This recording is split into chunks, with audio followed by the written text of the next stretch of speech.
সবাই দেখছে যে রাজা উলঙ্গ, তবুও সবাই হাততালি দিচ্ছে। সবাই চেঁচিয়ে বলছে, সাবাস সাবাস। কারো মনে সংস্কার, কারো ভয়। কেউ বা নিজের বুদ্ধি অন্য মানুষের কাছে বন্ধক দিয়েছে। কেউ বা পরান্নভোজী, কেউ কৃপা প্রার্থী, উমেদার, প্রবঞ্চক। কেউ ভাবছে রাজবস্ত্র সত্যি অতীব সূক্ষ্ম, চোখে পড়ছে না যদিও, তবু আছে। অন্তত থাকাটা কিছু অসম্ভব নয়। গল্পটা সবাই জানে, কিন্তু সেই গল্পের ভিতরে শুধুই প্রশস্তি বাক্য উচ্চারক, কিছু আপদমস্তক ভীতু, ফন্দিবাজ অথবা নির্বোধ স্তাবক ছিল না।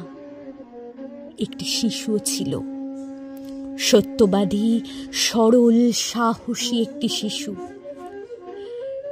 নেমেছে গল্পের রাজা বাস্তবের প্রকাশ্য রাস্তায়। আবার হাততালি উঠছে মুহুর্মুহু, জমে উঠেছে স্তাবক বৃন্দের ভিড়।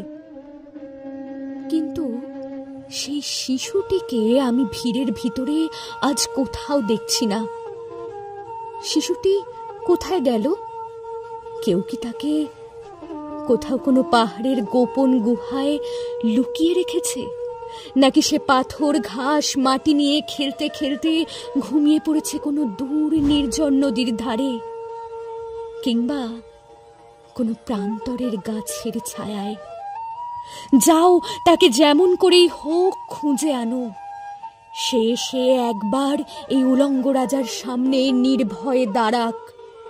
সে একবার এই হাততালির ঊর্ধ্বে গলা তুলে জিজ্ঞাসা করুক, রাজা, তোর কাপড় কোথায়?